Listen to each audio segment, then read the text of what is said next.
हैरत दर हैरत।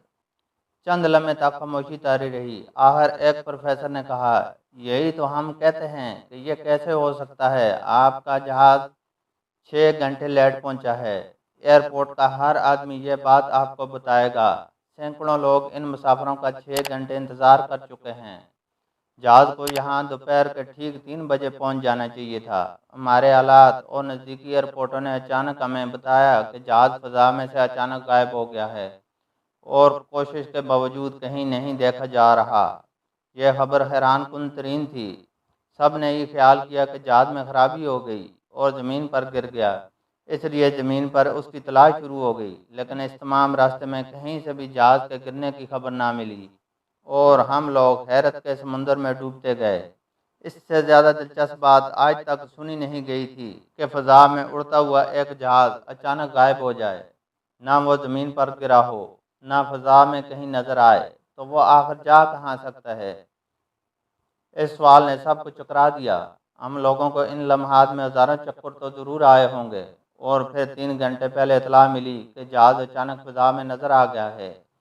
इस वक्त फिर आप लोगों से रब्ता कायम किया गया तो आपकी तरफ से किसी हैरत का इज़हार ना हुआ और आप लोगों ने बताया कि आप मामूल के मुताबिक आ रहे हैं। हाँ, बिल्कुल यही बात है, कैप्टन ने कहा। देखिए कैप्टन बॉगर, हम सब जानते हैं कि जहाज 6 घंटे जायद फ़ज़ा में रहा, लेकिन आप इस बात को नहीं मानते, जबकि यहाँ का वक्त आपसे कह रहा है कि इस बात को मानना होगा। इस बात पर तो मेरा दिमाग घूमने लगा है, कैप्टन बॉगर ने कहा। अच्छा, एक और बात है, हम जहाज़ का तेल चेक कर लेते हैं। आप मामूल के मुताबिक जब उस तरफ से चलते हैं तो तेल की टैंकी भरवा कर चलते हैं और यहाँ पहुँचने पर कितना तेल बाकी होता है? करीबन 400 लीटर का बाकी होता है। और इस वक्त कितना बाकी है? जब मैंने फ़ज़ा में आप लोगों की बात सुनी थी, उस वक्त मैंने सबसे पहले तेल की पोजीशन बताने वाली सुई पर ही नज़र डाली थी। आपको ये सुनकर हैरत होगी कि इस वक्त तेल मामूल के मुताबिक 400 लीटर बाकी है। बेशक आप खुद चेक कर सकते हैं। नहीं, ये कैसे हो सकता है? एयरपोर्ट हुकाम एक साथ चलाए। मैंने कहा ना, चेक कर लें सर। पेट्रोल चेक किया गया। कैप्टन बॉगर का बयान दुरुस्त साबित हुआ। ओह मालिक, ये सब क्या है? जहाज यहाँ 6 घंटे देर से पहुँचा है। इस दौरान फ़ज़ा में कहीं ठहर तो सकता नहीं, लिहाजा इंजन चलता रहा है। इस लिहाज से 6 घंटे तक पेट्रोल खर्च होता रहा है और 400 लीटर पेट्रोल किसी सूरत भी नहीं बच सकता। लेकिन पेट्रोल मौजूद है और इधर यहाँ वक्त 6 घंटे ज़्यादा गुजर चुका है। आखिर इस बात का जवाब कौन देगा? कैप्टन बॉगर सर पकड़ कर बैठ गया। बाकी लोगों की हालत भी बेहतर नहीं थी, उनके सर घूम रहे थे। यह वाकई शायद दुनिया का 8वां अजूबा है, एक मिलिट्री अफिसर बोले। वो तो खैर होगा, सवाल यह है कि हम इसका जवाब कैसे तलाश करें। यह कैसे हो सकता है? चंद वाक़यात ऐसे तो हो चुके हैं कि जहाज़ फ़ज़ा में से अचानक गायब हो गए और फिर उनका आज तक पता नहीं चला। लिहाजा उनके बारे में जान लिया गया कि वह जहाज़ समुद्र में गिर कर डूब गए और कुछ भी ना बच सका। लेकिन यह वाक़या अपनी नौइयत का हैरत अंगेज़ तरीन कहा जा सकता है। ऐसे में इंस्पेक्टर जमशेद आगे बढ़े और बोले, इजाज़त हो तो मैं कुछ अर्ज़ करूं। सब के सब उनकी तरफ घूम गए। उनकी आवाज़ ही ऐसी बारोब थी। जी फरमाइए, पहले तारफ़ हो जाए, आप हैं कौन? एक अफिसर ने तंज़िया लहजे में कहा। मैं इंस्पेक्टर जमशेद हूँ और ये उन्होंने बाकी लोगों का भी तारफ़ करवाया। आप लोग तो बहुत मशहूर व मरूफ हस्तियाँ हैं। खैर फरमाइए, आप क्या राय पेश करना चाहते हैं? पहली बात तो यह है कि हमें कहीं चलकर इत्मीनान से बैठ जाना चाहिए और चंद माहिर डॉक्टरों और इंजीनियरों को बुला लेना चाहिए। डॉक्टरों और इंजीनियरों को? वो मुस्कराए। आप बुला तो लें पहले। इनकी हदायत पर अमल करने के सिवा वो और कर ही क्या सकते थे। उन लोगों को खुद तो कुछ सूझ नहीं रहा था। जल्द ही वो सब कॉन्फ्रेंस रूम में मौजूद थे और माहिर तरीन डॉक्टर और इंजीनियर भी आ चुके थे। इंस्पेक्टर जमशेद ने उन लोगों को भी तमाम वाक़या पूरी वजाहत के साथ सुनाया। उनके चेहरों पर पहले ही हैरत का समुंदर मौजमा आ रहा था। वजाहत के बाद इंस्पेक्टर जमशेद बोले, मैं पायलट साहबान से एक बात पूछना चाहता हूँ। आप लोगों ने खाना कब खाया था? पिछले एयरपोर्ट से प्रवास करने के बाद, कैप्टन बॉगर ने कहा। गोया 9.5 घंटे पहले, इंस्पेक्टर जमशेद बोले। नहीं जनाब, 3.5 घंटे पहले। कैप्टन बॉगर के लहजे में हैरत थी। वो हैरान था कि इंस्पेक्टर जमशेद खाने की बात क्यों पूछ रहे हैं। اب انسپکٹر جمشید ڈاکٹر صاحبان کی طرف مڑے۔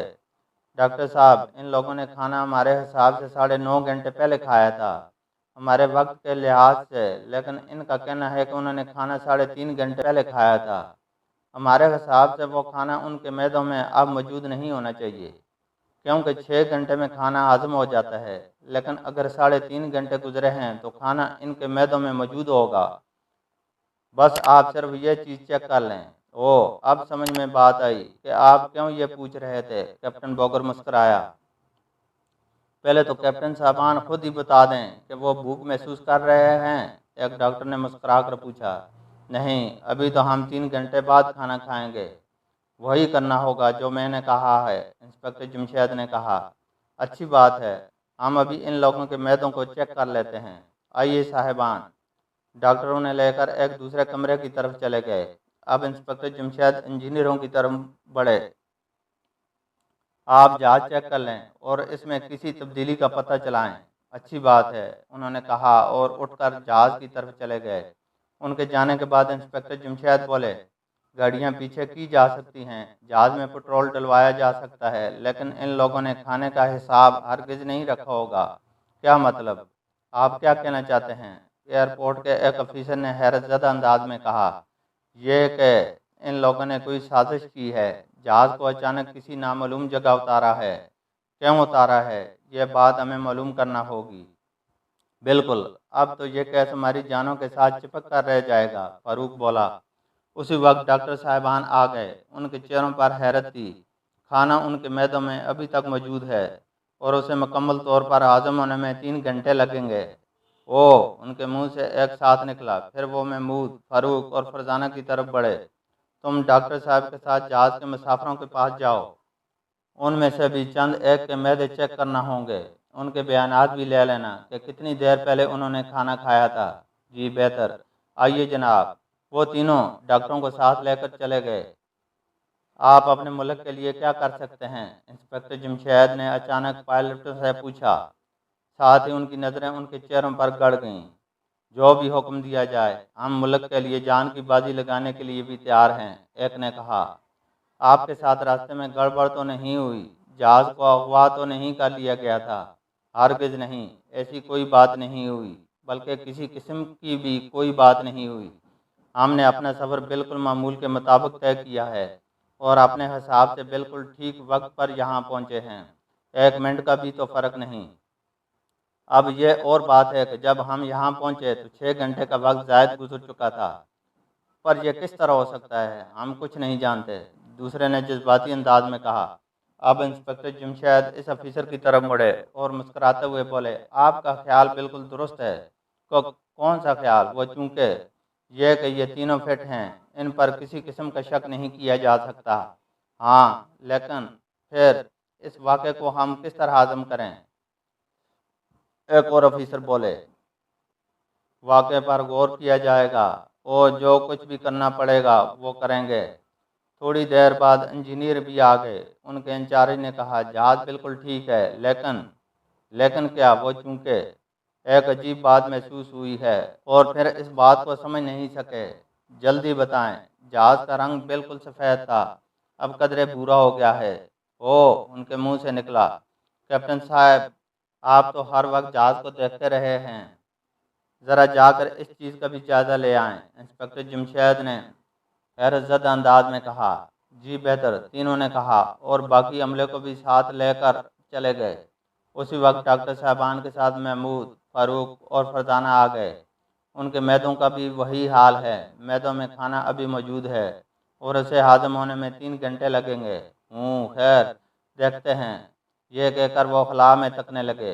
اور کوئی خاص بات معلوم ہوئی؟ محمود نے پوچھا۔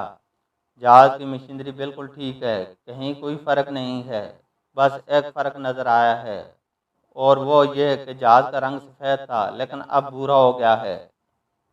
بھورا ہو گیا ہے؟ وہ کیسے؟ فرزانہ حیران رہ گئی۔ یہ ابھی ہمیں کیا معلوم؟ انسپکٹر جمشید مسکرائے۔ اسی وقت پائلٹ آ گئے۔ ان کے چہروں پر حد درجہ حیرت نظر آ رہی تھی۔ واقعی جناب، جہاز کا رنگ بھورا ہو چکا ہے، کسی ایک جگہ سے نہیں، پورا جہاز بھورا ہو چکا ہے اور یہ کوئی کم حیرت کی بات نہیں ہے۔ अल्लाह अपना रहम करे। मामला सुलझने के बजाय हर जगह उलझता ही जा रहा है। खैर, अब मुसाफिरों को जाने दिया जाए। वो बेचारे तो पहले ही बहुत लेट हो चुके हैं। ओह, हम अपने मुसाफिरों को तो भूल ही गए। अब हम भी चलते हैं और इस सिलसिले में काम शुरू करते हैं। एयरपोर्ट हुकाम कुछ न बोले, बोलते भी क्या, उनकी तो अकलें दंग थीं। वो मुसाफिरों की तरफ आ गए, लेकिन उनके मेहमान कहीं भी नज़र ना आए। हमारे मेहमान तो इन मुसाफिरों में नहीं हैं, इंस्पेक्टर जमशेद बोले। हो सकता है किसी वजह से सवार ही ना हुए हों। इस सूरत में उन्हें फ़ोन करना चाहिए था, इंस्पेक्टर जमशेद बुड़बड़ाए। और अंकल, आपके मेहमान, वो भी नज़र नहीं आ रहे। ये एक और अजीब बात हुई, महमूद ने मुंह बनाकर कहा। यूं कहना चाहिए आज का दिन अजीब तरीन बातों का दिन है, फारूक बोला। आइए चलें, घर चलकर उन्हें फ़ोन करते हैं। लेकिन अब्बा जान, पहले यह तो मालूम कर लें कि जहाज़ कितने मुसाफिर लेकर चला था और अब कितने हैं। ओह, अरे, इनके मुंह से निकला। फिर वो मुसाफिरों की तरफ दौड़ पड़े। अभी मुसाफिरों के जाने के लिए दरवाज़ा नहीं खोला गया था, लेकिन खोला जाने ही वाला था। एक मिनट जनाब, एक बात रह गई। अभी चंद मिनट के लिए इन्हें और रोकना पड़ गया। बस सिर्फ चंद मिनट। उम्मीद है आप महसूस नहीं करेंगे। मामला ही अब कुछ पुरस्कार है। ये अल्फाज उन्होंने मुसाफिरों की तरफ देख कर कहे, फिर अमले की तरफ दौड़े। एक बात रह गई जनाब, आप कुल कितने मुसाफिरों को लेकर रवाना हुए थे? 413 मुसाफिर। शुक्रिया। आइए आप भी मदद करें, हमें तमाम मुसाफिरों को गिनना है। क्या मतलब, मुसाफिरों को गिनना है? हाँ, हमारे मेहमान मुसाफिरों में शामिल नहीं हैं, जबकि आखिरी इतला के मुताबिक वह जहाज़ में सवार हुए थे, उन्होंने जल्दी जल्दी कहा। नहीं नहीं, ये कैसे हो सकता है? यह जुमला तो हम बहुत देर से बोल रहे हैं, ये कैसे हो सकता है? फारूक ने कहा। अब सब मुसाफिरों की तरफ दौड़ पड़े। उनकी गिनती शुरू हो गई और फिर उन सब के पैरों तले से ज़मीन निकल गई। 413 मुसाफिरों में से वहाँ सिर्फ 399 मुसाफिर मौजूद थे। गोया 14 मुसाफिर गायब थे और वो सब सर पकड़ कर बैठ गए। नोटबुकें। घर आकर उन्होंने अपने मेहमानों के नंबर मिलाए। दूसरी तरफ से उन्हें बताया गया कि वो तो जहाज़ पर सवार होकर जा चुके हैं। प्रोफेसर दाऊद के मेहमान भी जहाज़ पर सवार हो चुके थे। जमशेद, हमारे मेहमान कहाँ गए? सिर्फ हमारे मेहमान ही नहीं, चंद और आदमी भी, इंस्पेक्टर जमशेद बोले। हाँ, यूं ही सही, वो कहाँ गए? प्रोफेसर साहब, ये आप मुझसे पूछ रहे हैं, इस सवाल का जवाब तो पायलट भी नहीं दे सके, बल्कि वो तो हमारे हैरत के बेहोश हो चुके हैं। उनके होश में आने पर भी उनसे कुछ मालूम नहीं हो सकता। अब हमें घर से निकलना होगा, फिर जहाज़ के पूरे रास्ते को चेक करेंगे, उन्होंने जल्दी जल्दी कहा। क्या कह रहे हो जमशेद, ये कोई आसान काम है? नहीं, आसान काम नहीं है, बहुत मुश्किल काम है, लेकिन हमें करना तो पड़ेगा। और हम कर ही क्या सकते हैं? क्या हाथ पर हाथ रख कर बैठ जाएं? नहीं, हमें वाकई कुछ करना होगा। जो लोग गायब हुए हैं उनके घर वालों का क्या हाल होगा, यह भी तो मसला है। और फिर जहाज़ का मसला अलग परेशान कुन तरीन मसला है। आखिर जहाज़ 6 घंटे कहाँ गायब रहा? अब तो पायलट भी इस बात से इनकार नहीं कर सके, क्योंकि 14 आदमी गायब हैं। अगर जहाज़ कहीं रुका नहीं तो ये 14 आदमी कहाँ गए? हमें पायलटों से कम इस सवाल का जवाब तो मालूम करना होगा। हाँ, हम करेंगे, लेकिन पहले होश में तो आ जाएं, इंस्पेक्टर जमशेद खोए खोए अंदाज में बोले। मैं हैरत के समुंदर में डूबा जा रहा हूँ। ऐसे में फारूक बड़बड़ाया। भाई आप डूब ही जाएं, महमूद ने मुंह बनाया। फारूक, तुम्हें तुम्हें ऐसे में मजाक की सूझी है? इंस्पेक्टर जमशेद तलमला उठे। क्या कर सकता हूँ, जहाज के मामले का कोई हाल तो बताने से रहा। ये काम तो करेगी फरजाना। ओ फरजाना, सबके मुंह से निकला। ओ फरजाना नहीं, सिर्फ फरजाना, वरना फरजाना बुरा मान जाएगी। क्या फरजाना फरजाना लगा रखी है? इंस्पेक्टर जमशेद जल गए। मेरा ख्याल है जमशेद, हमें फ़ज़ाई माहिरीन से मशवरा करना चाहिए। इस रास्ते का जायज़ा किस तरह लिया जाए, यह भी मालूम करना चाहिए। हाँ, यह भी कर लेते हैं। वैसे हम शायद ही किसी नतीजे पर पहुँचें, तब फिर गैर मुल्की माहिरीन को बुलाना होगा। और हाँ, एक बात और, कहीं दुनिया में इस किस्म का कोई और वाक़या पेश आ चुका है? फरजाना चलाई। कोई और वाक़या? वाकई फरजाना, तुम्हारा जवाब नहीं। ये बात की है तुमने। लीजिए, तारीफ फरजाना की हो गई, हालांकि तवज्जो मैंने दिलाई थी। फारूक ने मुंह बनाया। नहीं फारूक, तुम्हारा भी शुक्रिया, वाकई ये काम तुम्हारा भी है। फरजाना, मेरी पुरानी डायरियाँ उठाओ, जल्दी करो। जी बेहतर। डायरियों का करोगे क्या जमशेद? دنیا میں جب بھی کوئی عجیب ترین واقعہ ہوتا ہے تو میں اسے ڈائری میں درج ضرور کرتا ہوں، لیکن جمشید اگر اس قسم کا کوئی واقعہ کہیں ہوا ہوتا تو کیا تم اس کی طرف متوجہ نہ ہوتے؟ ہمارے ملک میں واقعہ کا ہونا اور بات ہے، دنیا میں کسی جگہ واقعہ کا ہونا اور بات ہے، اسے میں پوری دنیا کے معاملات میں ٹانگ نہیں اڑا سکتا۔ انہوں نے جلدی جلدی کہا۔ اسی وقت فرزانہ ڈائریاں اٹھا لائی۔ عجیب واقعات میں صفحے کے بالکل اوپر ایم نوٹ کے سامنے لکھتا ہوں، آج ڈائری کا ہر صفحہ دیکھنا ہوگا، لہذا ایک ایک ڈائری ہر آدمی چیک کرنا شروع کر دے۔ انسپکٹر جمشید بولے، ایک ڈائری مجھے بھی دے دیں، میں بھی فارغ بیٹھی ہوں۔ باورچی خانے سے بیگم جمشید کی آواز سنائی دی۔ فارغ ہو تو باورچی خانے میں کیوں ہو؟ انسپکٹر جمشید نے منہ بنایا، اس سے بہتر جگہ پورے گھر میں نہیں، بیگم جمشید بولیں، اور وہ مسکرا دیے۔ ایک ڈائری انہیں بھی دے دی گئی اور پھر وہ ڈائریوں میں گم ہو گئے۔ صحن میں صرف ورق الٹنے کی آوازیں سنائی دے رہی تھیں۔ ایسے میں باورچی خانے سے آواز ابھری، اے خبر مجھے تو نظر آئی ہے۔ بہت خوب، اس تاریخ کو نوٹ کر لو اور کام جاری رکھو۔ انسپکٹر جمشید خوش ہو کر بولے۔ کام جاری رہا۔ پھر خان رحمان کی آواز ابھری، اے خبر مجھے بھی نظر آئی ہے۔ واہ، مزہ آ گیا۔ اگر خبریں نظر آنے کا یہی حال رہا تو یہ کیس تو یہیں بیٹھے بیٹھے حال ہو جائے گا اور ہمیں کہیں بھی نہیں جانا پڑے گا۔ فاروق نے خوش ہو کر کہا، اس خوش فہمی میں بھی نہ رہیں، مجھے تو اب محسوس ہو رہا ہے کہ ہمیں تب بھی ایک لمبا سفر اختیار کرنا پڑے گا، بلکہ اس سفر میں انکل کامران مرزا اور شوقی برادرز کو بھی ساتھ میں لانا ہوگا۔ محمود نے جلدی جلدی کہا، تمہیں ہو رہا ہوگا محسوس، ہم اس کا اثر کیوں لیں؟ اثر خود بہت تم تک پہنچ جائے گا، فکر نہ کرو۔ فرزانہ مسکرائی، ارے ہائے، تم نے ابھی ابھی کیا بات کہی تھی؟ انکل کامران مرزا اور شوقی برادرز والی؟ فاروق چونکا، بھائی ڈائریوں والا کام پہلے کر لو، باتوں کی وجہ سے نظر چوک سکتی ہے، انسپکٹر جمشید نے تنگ آ کر کہا۔ اور ایک بار پھر خاموشی چھا گئی۔ اس بار ساری ڈائریاں دیکھ لی گئیں، پھر جو خبریں ملی تھیں انہیں الگ کر لیا گیا۔ اب ان سب نے ان خبروں کا مطالعہ کیا، تاریخیں نوٹ کی گئیں، پھر اخبارات کی فائلوں میں سے وہ خبریں نکالی گئیں، ان سب کو غور سے پڑھا گیا۔ آخر انسپکٹر جمشید بولے، ان سب خبروں میں جہاز سرے سے غائب ہو گئے ہیں، فضا میں سے اچانک جہاز غائب تو ہوئے ہیں، پھر نظر نہیں آئے، ان کا سراغ بھی نہیں لگایا جا سکا کہ وہ کہاں گئے۔ لیکن جو واقعہ ہمارے ساتھ پیش آیا ہے اس جیسا واقعہ شاید کہیں نہیں ہوا، یا پھر ہمارے علم میں نہیں۔ میرا خیال ہے ہمیں اس میدان میں رہ کر اور کام بھی کرنا ہوگا۔ ایئرپورٹ کے اعلیٰ حکام کے ذریعے کام نہیں ہوگا، وہ دنیا بھر کے ہوائی اڈوں سے بات کریں اور معلوم کریں کہ کیا اس قسم کا کوئی واقعہ ہو چکا ہے۔ ہمیں اس جہاز کا راستہ بھی معلوم ہونا چاہیے، اس کی بھی ضرورت ہے، لہذا میں چلتا ہوں، آپ لوگ آرام کریں۔ کیوں، تم تنہا کیوں جا رہے ہو؟ ہمیں بھی ساتھ لیتے جاؤ، خان رحمان بولے۔ نہیں، ابھی آپ لوگوں کا کام شروع نہیں ہوا، پہلے میں معلومات حاصل کر لوں۔ یہ کہہ کر وہ چلے گئے۔ 3 گھنٹے بعد ان کی واپسی ہوئی تو ان کا چہرہ سفید تھا۔ انہوں نے سرسراتی آواز میں کہا، پوری دنیا میں اس وقت ایسے 4 واقعات ہو چکے ہیں، جہاز اچانک غائب ہوئے اور 3، 4 یا زیادہ گھنٹوں کے بعد فضا میں نظر آنے لگے، اور جب وہ اپنے ایئرپورٹ پر اترے تو جہاز کے عملے اور مسافروں کی گاڑیاں بالکل ٹھیک وقت دے رہی تھیں جس وقت پر کہ انہیں پہنچنا تھا، لیکن ایئرپورٹ پر وقت کئی گھنٹے آگے بڑھ چکا تھا۔ ان میں سے 3 جہازوں کے چند مسافر بھی غائب پائے گئے، ان کا آج تک کوئی سراغ نہیں ملا۔ جو جہاز مکمل طور پر غائب ہوئے ان کا بھی آج تک میرین سراغ نہیں لگا سکے۔